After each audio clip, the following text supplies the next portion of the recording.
Good morning.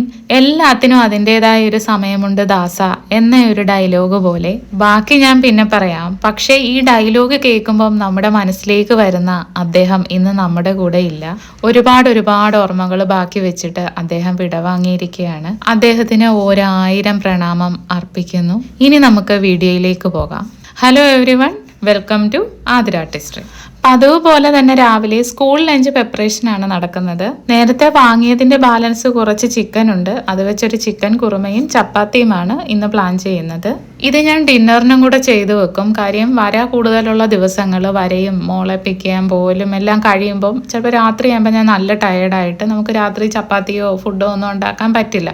അപ്പം ഞാൻ mostly വര പ്ലാൻ ചെയ്യുന്ന ദിവസം, അതായത് വീക്ക് ഡേയ്സ് വരുമ്പം ഞാൻ രാവിലെ തന്നെ മോളുടെ സ്കൂൾ ലഞ്ചിൻ്റെ കൂടെ തന്നെ രാത്രിയത്തേക്കുള്ള ഫുഡും കൂടെ ചെയ്ത് വെക്കാറാണ് പതിവ്. പിന്നെ അതിൻ്റെ കൂടെ ലഞ്ചും കൂടെ ഞാൻ സെറ്റ് ചെയ്ത് വെക്കും. ഇങ്ങനൊന്നും ചെയ്ത് വെക്കാൻ പറ്റാത്ത ദിവസങ്ങളിൽ ഇടയ്ക്ക് കിട്ടുന്ന പോലെ അരമണിക്കൂറായിട്ടോ അല്ലെ 1 മണിക്കൂറായിട്ടോ കിട്ടുന്ന സമയം പോലെ ഞാൻ വരയ്ക്കാറാണ് പതിവ്. ഒരു പെയിൻറ്റിങ് വീഡിയോ ഷൂട്ട് ചെയ്യുക എന്ന് പറഞ്ഞാൽ അതിൻ്റെ പിന്നിൽ ഒരുപാട് എഫേർട്ട് ഉണ്ട്. അത് ഞാൻ മറ്റൊരു വീഡിയോയിൽ പറയാം. മാക്സിമം ഒരു 10:30-ക്കുള്ളിൽ വീട്ടിലെ ജോലികളും ക്ലീനിങ്ങും കുക്കിങ്ങും എല്ലാം ചെയ്ത് തീർത്തിട്ട് ഞാൻ വരയ്ക്കാറിരിക്കും. ഇങ്ങനെ രാവിലെ ജോലിയെല്ലാം ഒതുക്കി വെച്ചിട്ട് പകൽ സമയത്ത് ഞാൻ വീഡിയോസ് എല്ലാം എടുത്തു വെക്കും. എടുത്തു വെച്ചിട്ട് രാത്രിയാകുമ്പോൾ ഇരുന്ന് എഡിറ്റ് ചെയ്ത് വെക്കും. അങ്ങനെയാണ് പതിവ്. ഒരു ഗുണവും ഇല്ലാതെ എന്തിനാ ഇങ്ങനെയൊക്കെ ചെയ്യുന്നതെന്ന് ചോദിച്ചാൽ അങ്ങനെ പലരും ചോദിച്ചിട്ടുണ്ട്.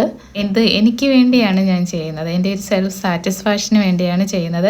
കുറച്ച് ദിവസം അടുപ്പിച്ച് വരയ്ക്കാതിരുന്ന എന്തോ എനിക്ക് ശ്വാസം മുട്ടുന്ന പോലെയോ ഞാൻ എന്തോ എൻ്റെ ലൈഫ് സ്പോയിൽ ചെയ്യുന്ന പോലെയോ ഒക്കെ ഒരു ഫീൽ തോന്നും. അതുകൊണ്ടാണ് പ്രൊഡക്റ്റീവായിട്ട് ഞാൻ എൻ്റെ ഈ ആർട്ട് ലൈഫ് മുന്നോട്ട് കൊണ്ടുപോയിക്കൊണ്ടിരിക്കുന്നത്. ഈ വീഡിയോയുടെ ഫസ്റ്റ് പറഞ്ഞ പോലെ എല്ലാത്തിനും അതിൻ്റെതായ ഒരു സമയമുണ്ട് എന്ന് വിശ്വസിക്കുന്ന ഒരാളാണ് ഞാൻ. എനിക്ക് എൻ്റെതായ ഒരു സമയം വരും എന്ന പ്രതീക്ഷയിലാണ് ഞാൻ ഇപ്പോഴും.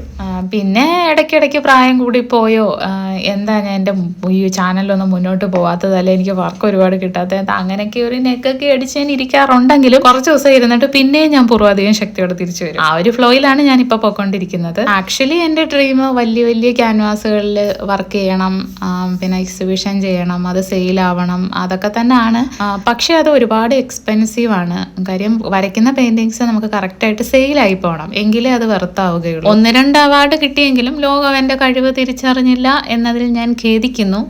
അതിൻ്റെ ഇടയ്ക്ക് മോളെ റെഡിയാക്കി വിട്ടു. മോക്ക് എക്സാം ആണ്.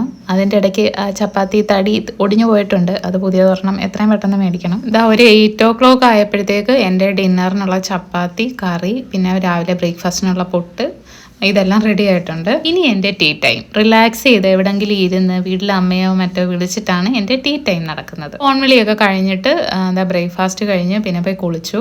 ഇനി അത് കഴിഞ്ഞ് ചെറിയ രീതിയിലൊരു ലഞ്ച് പ്രിപ്പറേഷൻ. ചോറായിക്കൊണ്ടിരിക്കുന്നു. പിന്നെ ഒരു തോരനായി. പിന്നെ ഒരു മോരും കൂടെ സെറ്റാക്കിയിട്ടുണ്ട്. മുട്ടക്കറിക്കുള്ള മുട്ടയാവുന്നു. ഇതിൻ്റെ ഗ്രേവി ഓൾറെഡി ഇരിപ്പുണ്ട്. അപ്പോൾ ഇത് അതിനകത്തോട്ട് ചേർത്താൽ മതിയാവും.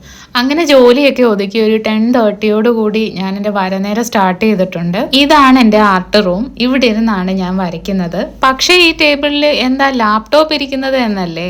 അതെന്താ കാര്യമെന്ന് ചോദിച്ചാൽ ഈ ടേബിളിന് വേണ്ടി ഞാനും ചേട്ടനും അടിയാണ്. ചേട്ടന് ഇടയ്ക്ക് വർക്ക് ഫ്രം ഹോം വരുന്നത് കൊണ്ട് ഇവിടെ ഇരുന്നാണ് വർക്ക് ചെയ്യുന്നത്. അതുകൊണ്ട് തന്നെ ഞങ്ങൾക്ക് 2 പേർക്കും പെർമനൻ്റ് ആയിട്ട് ഈ ടേബിൾ കിട്ടാറില്ല. അതുകൊണ്ട് ഞാൻ അതിനൊരു സൊല്യൂഷൻ കണ്ടെത്തി. ഒരു പുതിയ ചെറിയ ടേബിൾ വാങ്ങിയിട്ടുണ്ട്. അതിൻ്റെ അൺബോക്സിംഗ് ആണ് ഈ നടന്നുകൊണ്ടിരിക്കുന്നത്. ആക്ച്വലി ഇതൊരു നല്ല പ്രോഡക്റ്റ് ആണ്. വർക്ക് ഫ്രം ഹോം ഉള്ളവർക്ക് ഇതൊരു നല്ല യൂസ്ഫുൾ പ്രോഡക്റ്റ് ആയിട്ട് തോന്നി. ഇനി എൻ്റെ ടേബിൾ എനിക്ക് സ്വന്തം. ഇപ്പം ഞാൻ ചെയ്തുകൊണ്ടിരിക്കുന്നത് ഒരു ഷർട്ടിൽ എങ്ങനെ ഈസി പ്രിൻറ്റ് ചെയ്യാം എന്നുള്ളതാണ്. ഇതിൻ്റെ ഒരു ലോങ് വീഡിയോ ഞാൻ ചാനലിൽ അപ്ലോഡ് ചെയ്തിട്ടുണ്ട്. അതിൻ്റെ ലിങ്ക് ഡിസ്ക്രിപ്ഷനിൽ കൊടുക്കാം. ഇൻട്രസ്റ്റ് ഉള്ളവർ പോയി നോക്കുക. പിന്നെ വീഡിയോ ഇഷ്ടമായ സപ്പോർട്ട് ചെയ്യുക. സപ്പോർട്ട് ചെയ്താൽ സന്തോഷം.